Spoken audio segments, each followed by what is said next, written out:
Summer-Lynn from Chicago, Illinois. Just wanted to give a huge shout out to the Relay for all the love and support they've given my team and I. And make sure you stay tuned for all the latest boxing news. Welcome to the motherfucking Relay. We're covering today's top boxing news. Ow!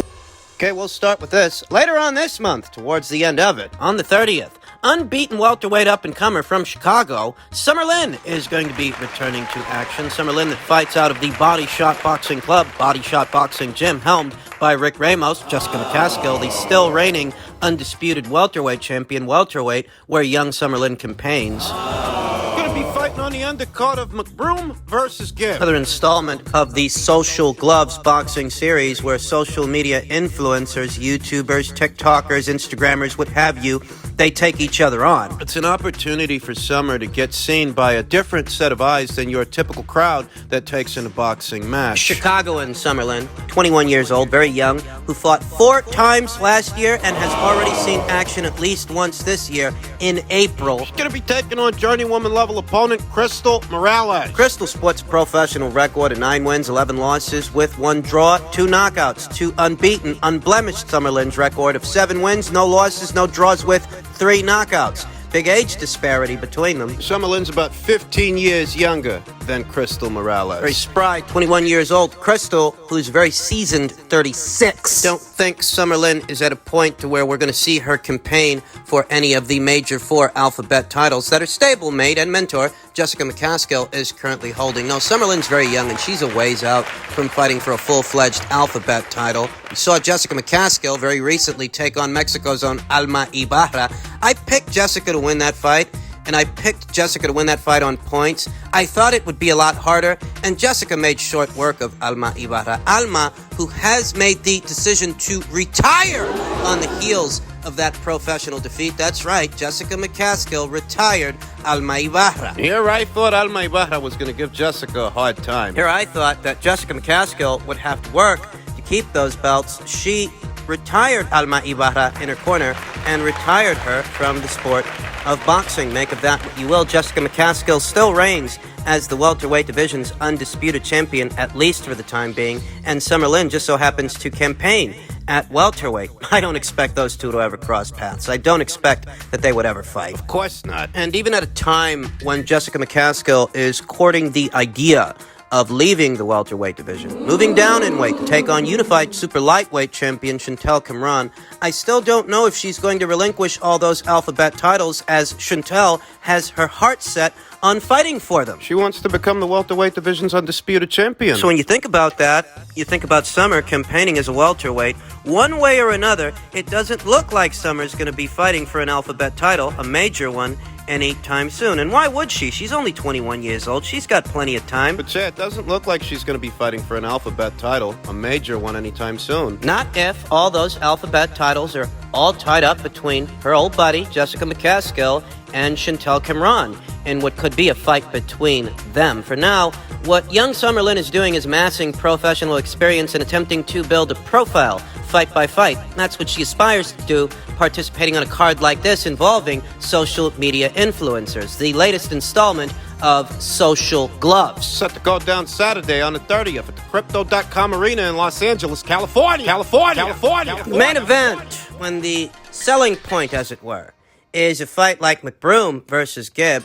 you're not talking about your typical fight fan, your typical audience that takes in a boxing match. You're essentially talking about teens and tweens, and it just so happens that Summer-Lynn is a tween. She's only 21 years old. So it works out beautifully. Because what you're shooting for is spillover. You're attempting to appeal to an audience that doesn't necessarily always take in boxing, though perhaps they may see something that they like in a particular boxer, like a Summer-Lynn, and that's the virtue of participating on a card like this. Set to go down later on this month on the 30th. Keep your eyes peeled for that.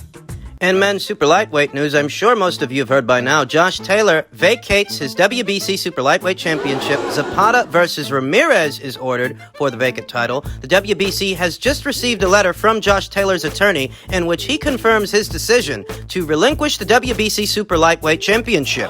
The Taylor versus Zepada purse bid was set for today at 4 p.m., but now it appears Taylor will seek the rematch with Jack Caterrall if he remains at 140 pounds. He will. That's the story.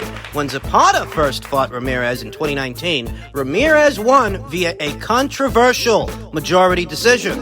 There were rumors and rumblings of Jose Ramirez potentially facing Conor Benn, since Liam Paro, Australia's own unbeaten Liam Paro, left him high and dry to face his countryman Brock Jarvis in what's set to be Matchroom's maiden voyage into the Australian market, the Australian boxing scene. There were talks for a Jose Ramirez versus Liam Paro fight, but according to Rick Merrigan, Liam Paro bailed on them and decided to fight Brock Jarvis instead. That led to potential talks for a Conor Benn fight, rekindled talks, I should say, since it was an idea they were bouncing around earlier this year. Didn't materialize. It didn't materialize then. I don't think it's going to materialize now. Jose has the chance to become a champion again. May have squeaked by Jose Zepada the first time out, way back when, in 2019, but comparatively, he may stand a better chance of beating Jose Zepada at 140 pounds as opposed to beating Conroy up there at 147. Stays on the top-ranked side of things, and it's for an alphabet title, so the Zepada rematch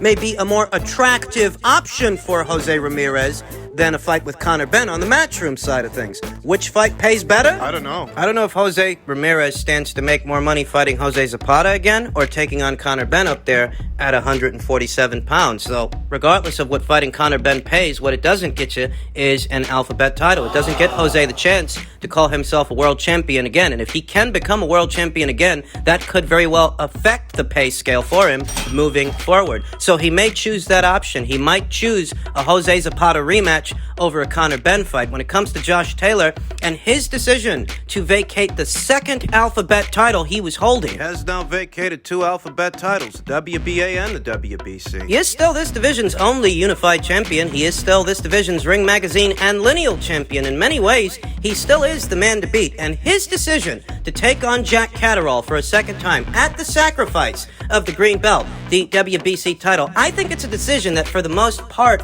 will receive a warm reception, especially amongst the Brits, who I think would have preferred to see Josh take on Jack again as opposed to Jose Zepada. Jose Zepada fight wasn't going to be a walk in the park, I don't think. Jose Zapada's a risky fight, more experienced than Jack. More experienced, and he's a bigger puncher. You see what he did to Ivan Baranchyk. You see what he did to Josue Vargas. Josh Taylor had the option of facing 2 southpaws, one more experienced than the other, and one that he just fought. One that's a bigger puncher than the other, and one that he just fought. One that he's been trading barbs with non-stop since their first outing, since their first fight. Josh Taylor's last fight. Jack Caterrall didn't believe that Josh Taylor was committed to giving him a second fight, to giving him a rematch, but that's what Top Rank have now confirmed. The reason Tosh Jaylor has vacated his WBC Super Lightweight World title is because he's decided he wants to rematch Jack Caterrall next rather than face WBC mandatory Jose Zepada. Josh Taylor has proven himself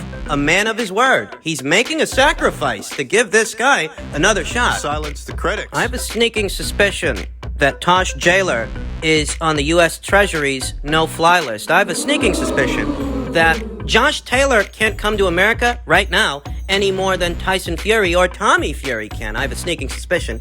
And I have a sneaking suspicion that that might have also influenced his decision. Maybe if he were able to fly, he would have fought Jose. Maybe it's not even about that. Maybe he just really wants to run it back with Jack because he knows Jack caught him at an opportune time. He was coming off an injury. I don't see a lot of people mention that when they talk about that fight, talk about that performance. Initially, their fight was postponed because Josh Taylor got injured. And I'm not making excuses for Josh. I'm just wrapping my mind around how the same guy that gave Regis Prograrius a southpaw, like Josh is a southpaw, and Jack. I'm trying to wrap my mind around how the guy that gave Regis all he could handle could look the way that he looked against Jack Caterrall, who's nowhere near as big a puncher. Jack's all right, but he's no Regis Prograis. Tell you what I think. I'll tell you what I think.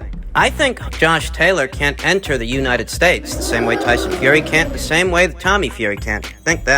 I think that because he can't enter the United States, that affects a Jose Zepada fight because, well, the Brits don't know Jose Zepada all that well. That's not a big fight over there in the United Kingdom. Whereas a Jack Caterrall rematch, that's a decent-sized fight. So use your head. If Josh can't come to America to fight Jose Zepada, that means Jose would have to travel to the UK to fight Josh. That's not a big fight in the UK. At least not bigger than a Jack Caterrall rematch. So they went with that. It helps that there's no love lost between those two, that they've been trading barbs ever since they fought. It helps that Josh Taylor wants to redeem himself in front of the eyes of the boxing community at large, the community over there in the United Kingdom. I got nothing against Jack Caterrall, but I really do think he managed to catch Josh at an opportune time. What I think that Josh Taylor, for the most part throughout his career, he's been a better fighter than the fighter that we saw take on Jack Caterrall that night. And I think in a second fight, we're going to see a better Josh Taylor, a more inspired Josh Taylor that wants to put a stamp on it. I think this fight is going to do good business at the gate. I think it's going to do good viewership on Sky. I think that the fight might be fought at a more neutral location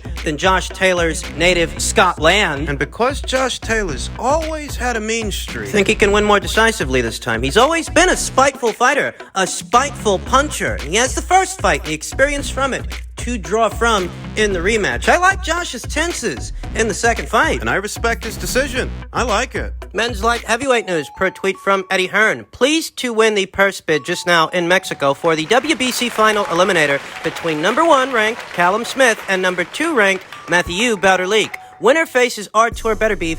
Fight date coming very soon. DAZN Boxing. We've already talked about this fight here on the channel, and for those that might have missed it, I'll leave the link to that video in the description box.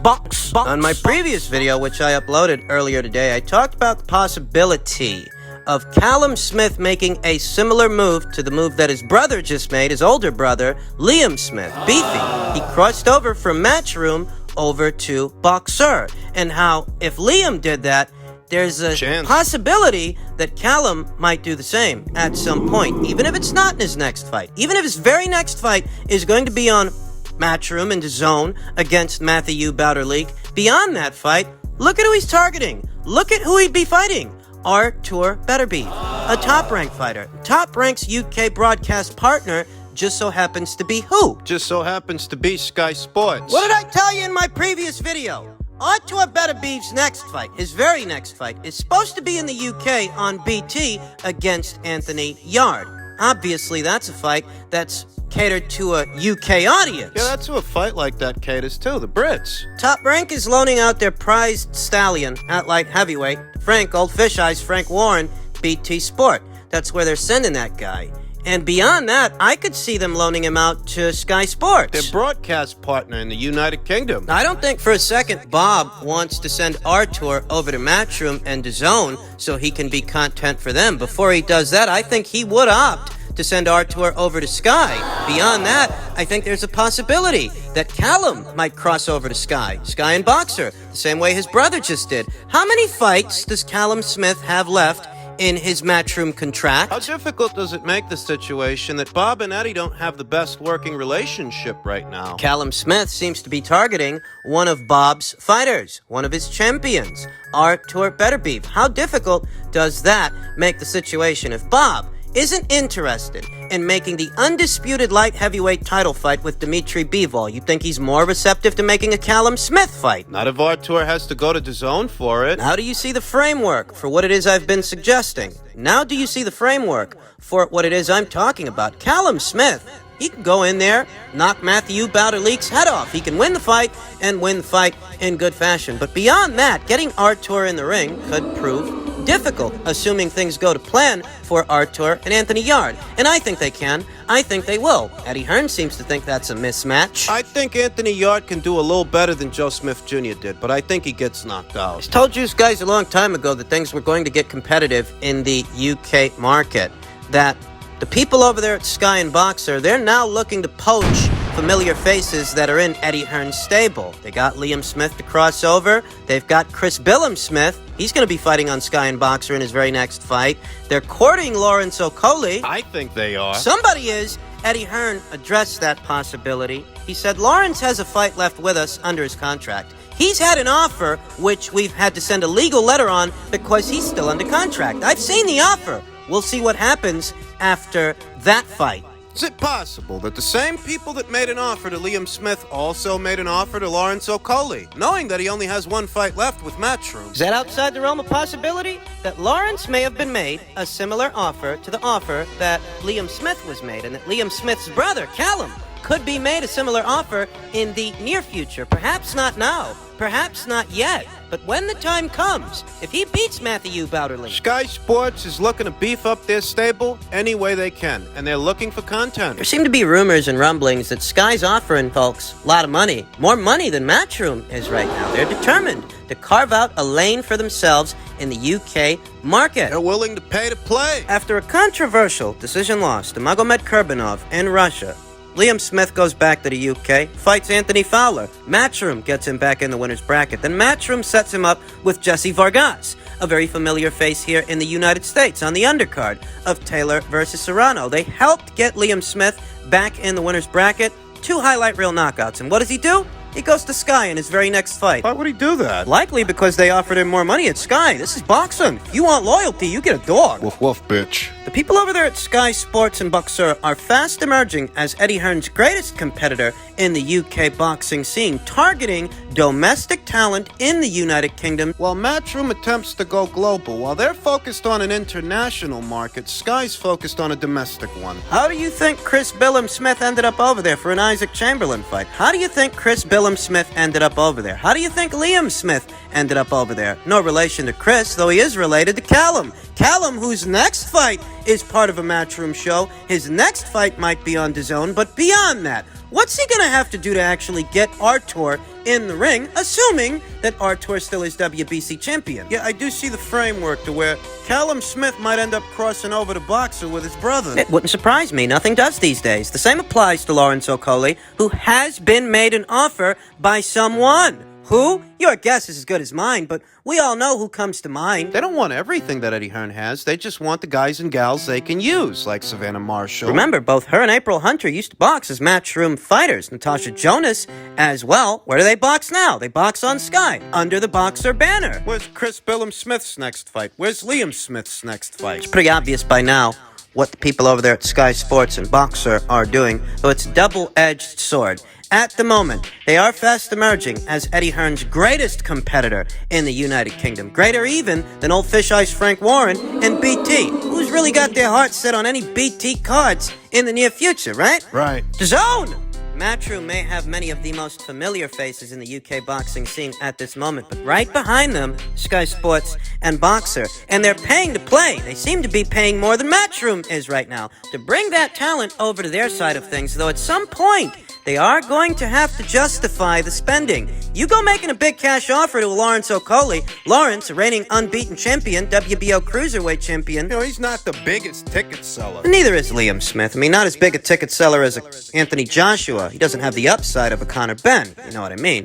But, you know, these ain't big ticket sellers, so you're either going to turn them into big ticket sellers or put them in fights that sell tickets. Yeah. Liam Smith versus Chris Eubank. Lawrence Okolie versus Richard Riakporhe. That's it.